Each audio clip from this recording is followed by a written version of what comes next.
서울 서부지법 폭동 이후 헌법재판소도 위험할 거라는 우려가 점점 현실화하고 있습니다. 인터넷 커뮤니티에서 헌재 습격 모의가 이뤄지는 가운데 헌재에 불을 지르겠다고 쓴 작성자에게는 구속영장이 청구됐고 헌법재판관들에게는 개별 경호팀이 배치됐습니다. 변윤재 기자입니다. 지난달 19일 윤석열 대통령 구속에 반발하며 법원에 난입해 판사를 위협한 폭도들은 곧이어 탄핵 심판이 진행되고 있는 헌법재판소를 겨냥했습니다. 다음은 헌법재판소야! 다음은 헌법재판소야! 이후 시위대 3명이 실제로 헌법재판소 담을 넘다 붙잡혔고 윤 대통령 탄핵 반대 집회에선 노골적인 위협과 선동이 쏟아지고 있습니다. 국민들이 헌재를 힘쓸 것이고 그 모든 책임은 불의한 재판관들에게 돌아갈 것입니다.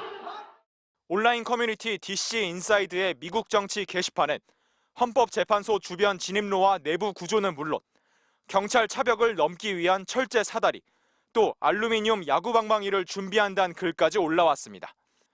경찰은 우선 이 가운데 헌재를 불태우면 된다, 불을 지르는 게 정답이란 글을 쓴 30대 남성을 붙잡아 구속영장을 신청했습니다. 또 헌법재판소 난동을 모의하는 듯한 게시글 20개를 특정하고 작성자를 쫓고 있습니다. 또 같은 커뮤니티 게시판에 앞서 서울 서부지법 폭동을 부추기는 듯한 글이 올라온 점에 주목해 운영자에 대해서도 수사를 확대하고 있습니다. 현재까지 판사와 정치인 등을 협박하는 내용의 글 74건과 가짜뉴스 5건을 조사해 작성자 5명을 검거했다고 경찰은 밝혔습니다. 헌법재판관들에 대한 경호도 강화됐습니다. 출근부터 퇴근까지 무장한 경찰관이 동행하고 자택 주변 순찰도 대폭 늘렸습니다. 상시 경호를 받는 헌법재판소장 권한대행 외에 재판관 전원이 개별 경호를 받는 것 2017년 박근혜 전 대통령 탄핵 심판 이후 처음입니다. MBC 뉴스 변은재입니다. 국가인권위가 전원위원회 회의에서 내란 우두머리 혐의에 윤석열 대통령 방어권을 보장해줘야 한다는 안건을 수정 의결했습니다. 윤 대통령 측 주장을 인권위가 받아들인 건데 회의를 참관한 야당 의원들은 인권위가 사망한 날이라고 비판했습니다. 구민지 기자입니다. 국가인권위원회가 4시간에 걸친 회의 끝에 윤석열 대통령의 방어권 보장을 권고하는 내용의 안건을 통과시켰습니다. 인권위가 직접 나서서 헌법재판소에 엄격한 적법 절차 원칙을 준수하라고 권고하겠다는 겁니다. 김용현 상임위원이 주도한 이 안건은 계엄 선포를 정당화하고 내란죄 피의자들의 방어권만 강조한다는 비판을 받아왔습니다.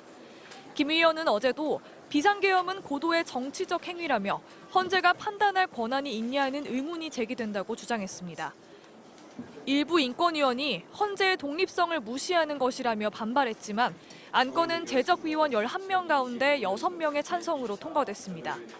인권위가 윤 대통령 변호인단과 여당의 주장을 그대로 받아들인 겁니다.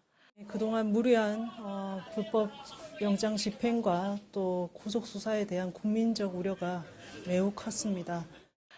전국 공무원 노조 인권위 지부는 성명을 내고 윤 대통령 등 내란 동조 세력을 구하기 위한 내용을 통과시킨 인권위원들의 폭거에 분노한다고 밝혔습니다. 회의에 참관한 야당 의원들은 인권위가 사망한 날이라고 비판했습니다. 법원에서 결정하는 사안들도 국가인권위원회가 이래라 저래라 혹은 판단하는 그런 상황 정치를 하게끔 되는 상황이 되어버렸습니다. 폭력이 승리한 날이라고도 했습니다. 안건 통과를 방해하는 자들을 막겠다며 인권위 건물을 점거한 윤 대통령 지지자들을 겨냥한 겁니다. 그러니까 1층하고 지하를 사수하면 될 것 같아요. 떡대 있는 사람들은 여기 하여튼 몇 명만 남아있게. 이들은 경찰과 대치하며 욕설을 퍼부었고 야, 이 개X야! 지나가는 사람들의 신분까지 확인했습니다. 어떻게 오셨죠? 어디 기자님이세요? 아무 법적 권한도 없는데 자경단처럼 나서서 출입을 통제한 겁니다. 지지자들은 경찰이 추가 투입되고 나서야 빠졌고 이들의 바람대로 윤 대통령의 방어권 권고안이 상정돼 통과됐습니다. 인권위는 다음 주 월요일까지 해당 안건에 대한 반대 의견을 접수한 뒤 논의를 거쳐 결정문을 작성할 예정입니다. MBC 뉴스 구민주입니다. 이런 가운데 헌법재판소는 오늘 윤 대통령 탄핵 심판 7번째 변론을 엽니다. 비상계엄 선포 전 국무회의에 참석했던 이상민 전 행안부 장관 그리고 부정선거 의혹과 관련한 국정원, 선관위 간부들이 증인으로 출석합니다. 조희원 기자입니다. 윤석열 대통령 탄핵 심판 7차 변론은 오늘 오전 10시에 시작합니다. 가장 먼저 이상민 전 행안부 장관이 증인으로 나옵니다. 이 전 장관은 비상계엄 선포 전 국무회의에 참석해 계엄에 동조했다는 의혹을 받습니다. 이 전 장관을 상대로 국무회의가 진행된 구체적인 경위와 법적, 절차적 하자 등에 대한 질문이 이어질 것으로 보입니다. 또 이 전 장관이 윤 대통령으로부터 언론사 단전단수 지시를 적은 쪽지를 받았다는 의혹에 대해서도 집중 질의할 것으로 예상됩니다. 오후 2시부터는 이 전 장관과 함께 국무회의에 참석한 것으로 알려진 신원식 국가안보실장에 대한 증인 신문이 이어집니다. 신 실장은 국방장관으로 재직하던 지난해 3월 비상계엄 선포 계획을 알고 있었던 것 아니냐는 의혹을 받고 있습니다.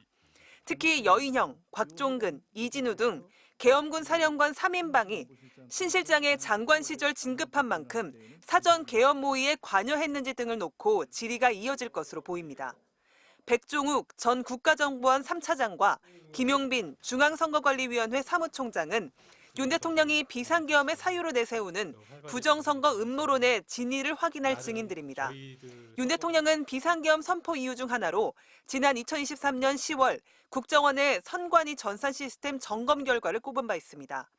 백 전 차장은 당시 선관위 보안 점검 책임자로 선관위 내부망 해킹 가능성을 언급했습니다. 반면 윤 대통령의 서울법대 동기이기도 한 김 총장은 부정선거 의혹을 지속적으로 부정하고 있습니다. MBC 뉴스 조희원입니다. 대전의 한 초등학교에서 1학년 학생이 교사가 휘두른 흉기에 찔러 숨졌습니다.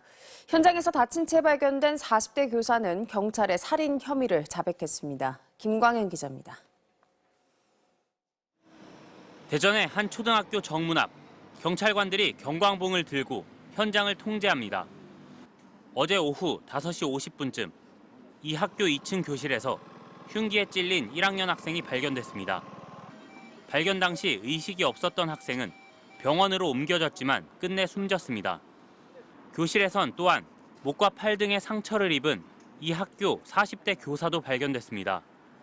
경찰은 내부 침입 흔적이 없어 해당 교사를 용의자로 두고 조사를 벌였고 어제 오후 9시쯤 교사는 범행을 자백했습니다. 숨진 학생은 학원에 가기 전 학교에서 운영하는 돌봄 수업에 참여한 것으로 알려졌습니다. 학원에서 아이가 오지 않았다는 연락을 받은 부모가 경찰에 신고했고 학교를 수색하던 경찰이 피습 현장을 발견했습니다. 학원 선생이 얘가 4시 40분에 내려오면 학교에서 여기 내려오면 1분도 안 걸리잖아요. 1층 내려오는데. 근데 이제 기다려도 안 내려오니까. 피의자인 교사는 건강상의 이유로 휴직했다가 지난해 말 복직한 것으로 알려졌습니다. 사건이 발생한 초등학교는 오늘 임시 휴교를 결정했고 휴교일 연장 여부를 검토하고 있습니다.